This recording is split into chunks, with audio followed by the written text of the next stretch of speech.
Here is a lesson you should learn before writing your own security tool. So, long time ago, before I get into that deep into publishing malware analysis reports, even before I get deep into malware analysis itself or into analyzing big malwares, and before my Stuxnet report, I wrote a tool called Bucus x86 Emulator. This tool was really a good tool to unpack any malware through creating a virtualized environment. All the environment from Windows processor and everything was emulated, and it runs the malware inside this emulated environment, and then it let the malware unpack itself, and then it becomes the unpacked and it dumps it, and that's it. So this tool give me a really big success. I have spoken in Car Security Camp. While speaking in the conference, I got one of the audience actually working in a company. He came to the stage and he offered me a job inside his company. I got lots of success out of it.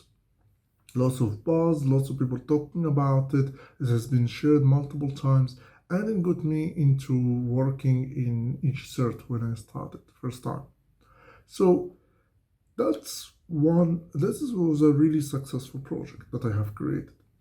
I decided to take it to another level. I created another bigger application called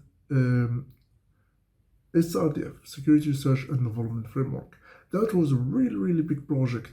It included the emulator as part of it. It included a debugger, an API hooking tool, process injection. It included all types of instrumental tools to do a malware analysis. Any tool you would think about in malware analysis. Even included BCAP analysis, included Android analysis, included so many tools inside it. This framework was created to help people who want to write their own security tools, especially malware analysis tools or forensics, to use the tools inside this framework to build their own tools. Guess what? With the success of the emulator, now the whole emulator is included as just a small part of a bigger project called the Security Research and Development Framework, the SRDF. This project has failed miserably. Nobody has used it. Nobody cared about it. I got a speaking engagement. However, nobody really cared about the project. Nobody really decided to download it and use it by himself. It was a really unsuccessful project. I spent 2 years writing this project, and it ended up just as another application on GitHub. And if you search for malware or malware analysis or even incident handling, you will see in GitHub so many projects that look so amazing, lots of code, and nobody's using them. But what is the problem? Why these tools are not successful, and how you can avoid that? So basically, if you want to write your own security tool, you should think about marketing first. What is the problem that you are trying to solve? What's exactly the problem? If the audience want to unpack their malware, if that's what you are targeting for, and you know that so many people are searching online for a solution for this problem, then you write a tool for exactly that problem and solve exactly that problem. If this problem is not very common, like people want to develop their own security tools, then you don't need to write a solution for it. Maybe that will make your project not very successful. Second thing, if you are writing a tool, here's the difference between marketers and engineers. Engineers think that more features means more success for the project, but the reality is the opposite. Marketers tell you that more features means more distraction from the main feature of this application, means more information you want to send it to the audience. And the most important, you can make the audience take two information at the same time, or believe in two things at the same time. Either you make them believe that they have a problem in unpacking the malware and that's a solution, or believe that they want to to write a debugger, and that's the debugger that's included, but you can't offer them both at the same time. If you are making an article, you can't just list features. Nobody cares about all the list of features. They care about one main problem and one main solution.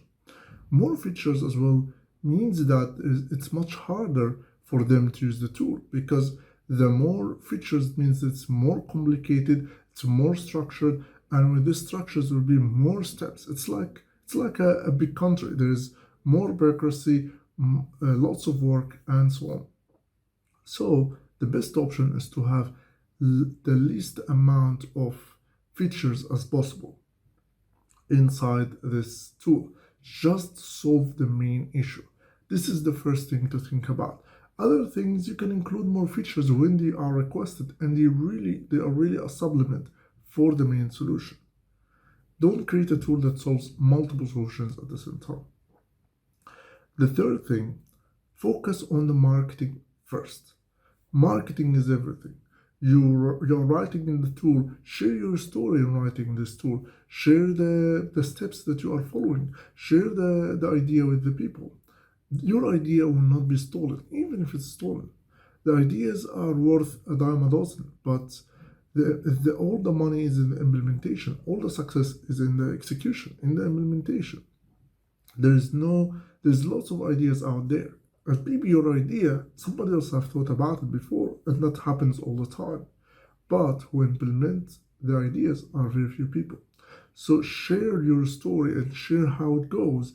And as well, focus on the documentation, on the examples, on the tutorials, focus on presenting, focus on getting this across to the audience. And that will help you modify the project as you go along.